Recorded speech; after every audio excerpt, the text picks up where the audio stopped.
கிறிஸ்துவுக்குள் மிக பிரியமான எங்கள் அன்பு தெய்வ பிள்ளைகளுக்கு இயேசுவின் இனிதான நாமத்தினாலே எங்கள் அன்பின் வாழ்த்துக்கள். இந்த நாளிலும் கூட இந்த குலசேர பட்டணத்தில் கல்வாரி சர்ச்சிலிருந்து உங்களோடு நான் பேசி கொண்டு இருக்கிறேன். அது மாத்திரம் இல்லாதபடி இந்த கல்வாரி சர்ச்சில் ஜே மெராக்கல் என்ற ஒரு அழகான ஒரு மெடிக்கலை நாங்கள் திறந்திருக்கிறோம்.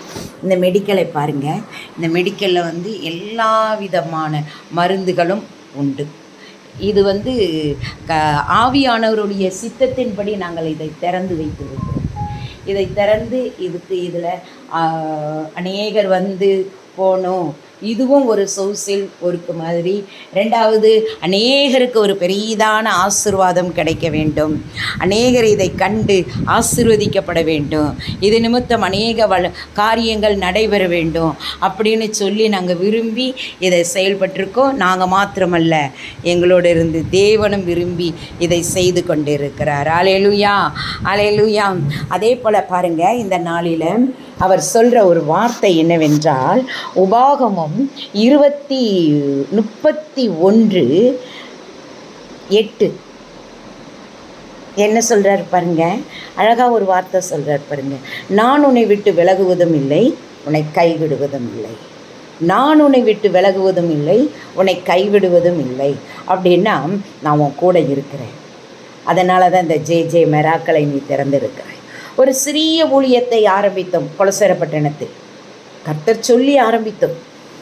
இந்த ஊழியத்தை ஆரம்பித்து நாங்கள் இந்த ஊழியங்களை செய்யும் பொழுது வருஷத்தில் 1 நாள் 3 நாள் கேம்ப் போடுவோம். அந்த இடத்துல ஃப்ரீ கேம்ப், அநேகருக்கு ஆசீர்வாதமாக இருக்க வேண்டும் என்று அந்த ஃப்ரீ கேம்ப்பு போட்டுக்கொண்டு இருக்கும் பொழுது தான் சரி, இதில் ஒரு மெடிக்கலையும் போடுவோம் என்று சொல்லி இந்த இடத்தில் ஒரு மெடிக்கலை போட்டிருக்கோம்.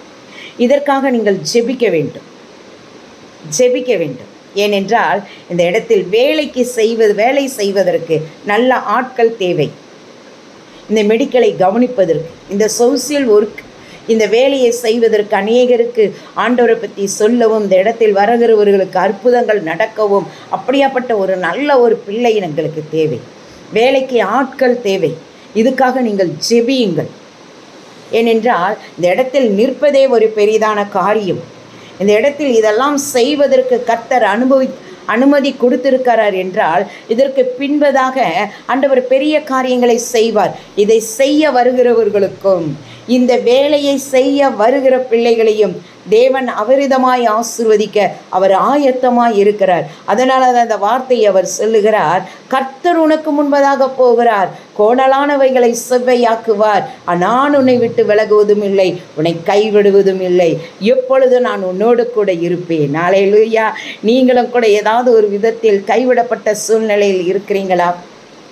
எனக்கு யாருமே இல்லை என்று சொல்லி கலங்கி தவித்து கொண்டு இருக்கிறீங்களா? உங்களை பார்த்தும் ஆண்டவர் சொல்லுகிறார், நான் உன்னை விட்டு விலகுவதும் இல்லை, உன்னை கைவிடுவதும் இல்லை. ஆம் அன்பு தெய்வ பிள்ளைகளே, இந்த நாட்களில் என்னை கைவிடாத தேவன், என் கணவர் மரித்தும் இந்த இடத்தில் அவரை மரித்தும் இவ்வளோ காலம் வரைக்கும் எங்களுடைய எத்தனையோ பேர் எங்களை விட்டு விலகி இருக்கலாம். நான் உன்னோடு கூட இருக்கிறேன் என்று சொன்னவர்கள் எல்லாம், ஆனால் அவங்கெல்லாம் விலகிட்டாங்க. என் தேவன் என்னை விட்டு விலகாதபடி இருக்கிறார். எனக்காக ஜெபித்து கொள்ளுங்கள். இந்த ஊழியத்துக்காகவும் ஜெபியுங்கள். கர்த்தருக்கு சித்தமானால் இந்த இடத்தில் வேலைக்கு வருகிறேன் என்று சொல்லுகிற பிள்ளைகளை கர்த்தர் அழைத்து வர வேண்டும். அதற்காகவும் ஜெபியுங்கள். கர்த்தர் தாமே உங்களை ஆசீர்வதிப்பாராக. God bless you.